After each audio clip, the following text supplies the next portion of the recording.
So the whole point here is what we are doing is this time, come here. Why is it not?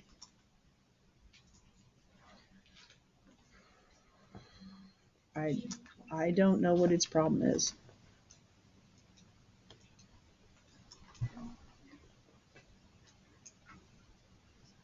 Oh, this is great. Oh, here we go. Finally started working. I don't know what his problem was. So the whole point here is we have two curves. I'll just tape that later. Don't worry about it. So continuing on. So now, do y'all see the washer we've got? So what happens is now, if we're talking about revolving around, so it's if I'm revolving around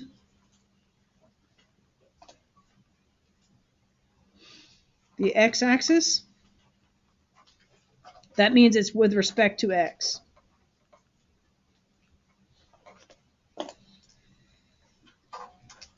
And it just so happens that tomorrow we will figure out, not actually tomorrow, Thursday we will figure out that if it's revolving around any line parallel to the x-axis, it will be with respect to x.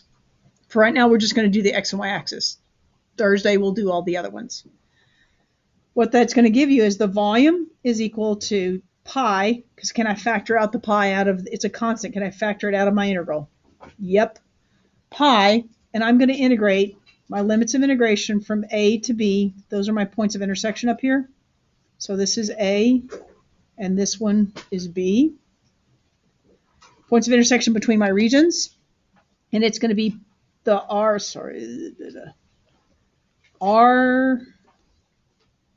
squared minus little r squared dx. What did I do? I did pi big R squared minus pi little, let's see, pi little r squared. Does that make sense? Is that what my little washer was? So I'm going to do that for the whole thing. I'm going to integrate from a to b. Is that simple? Yeah. And when you're talking about things like square root of x, does that make it really easy? Because now it's the square root of x squared, which means it's x. Does the calculus get really easy when you do this? Yes, it does. You have to do power rule a lot. You're often going to have to square binomials, but that's okay.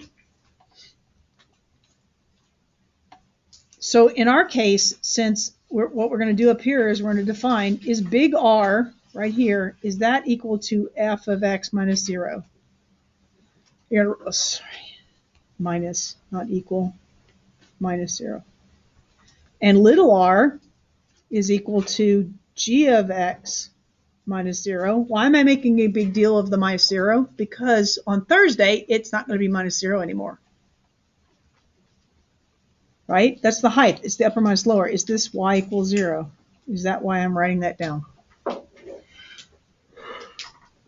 So we can substitute into this, and we get v is equal to pi integral from a to b of f of x, all that squared minus g of x, all that squared dx. And if you can define the f of x and g of x, does that get easy? Yep, it does. What if I'm doing rotating around the y-axis? Well, let's do a quick sketch here, and are y'all done with that? Can I go on, or should I? You ready for this? We're just going to do a quick sketch for y, really fast, same thing. But now this is going to be f of y, and this is going to be g of y. They're with respect to y, because I now have cross sections perpendicular to the y-axis because I'm rotating around the y-axis. So my big R is equal to the right minus the left, and the right for this one is g of y minus 0, because this is x equal to 0, right? So this surface right here is the rightmost surface, and I'm revolving around I'm subtracting the axis of rotation from it to get this r. The little r the inner r